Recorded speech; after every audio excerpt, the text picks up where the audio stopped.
இந்த disk bulge எதனால வருது அப்படின்னு பார்த்தோம்னா நம்ம பேக் போன் அதுல வந்துட்டு ரெண்டு எலும்புகளுக்கு இடையில ஒரு ஜவ்வு மாதிரி டிஸ்க் அப்படின்னு சொல்றோம். இது எதுக்காக இருக்கு அப்படின்னா நம்ம இப்போ ரொம்ப நேரம் உட்கார்ந்துட்டு இருக்கோம், இல்லை ஏதாச்சும் வேலை பண்றோம், லாங் டிரைவ் பண்றோம், இந்த மாதிரி கண்டிஷன்ஸ்ல அந்த எலும்புகளுக்கு இடையில ஒரு ப்ரெஷர் வரும்போது ஷாக் அப்சர்வன்ஸ் அப்படின்னு சொல்லுவோம். இதை தடுக்கிறதுக்காக தான் இந்த டிஸ்க் இருக்கு. நமக்கு எப்படி வயசாகுதோ அதே மாதிரி நாள்பட எலும்புகளுக்கும் வயதாக தொடங்குது. ஃபங்க்ஷனை இழக்க ஆரம்பிக்குது.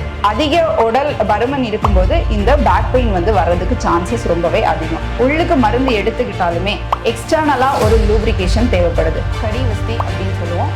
ஆயில் மசாஜ் கொடுத்து இந்த ஜாயின்ஸ் எல்லாம் லூப்ரிகேட் பண்ணுவோம். அந்த பேஷண்டால எந்த அளவுக்கு தாங்க முடியுதோ அந்த அளவுக்கு அந்த ஆயில் சூடு பண்ணி இந்த ட்ரீட்மெண்ட் ஒரு 8 days பண்ணும்போதே உங்களுக்கு இந்த பெயின்ல ரொம்ப சேஞ்சஸ் தெரியும். ரொம்ப ரிலாக்ஸா ஃபீல் பண்ணுவீங்க.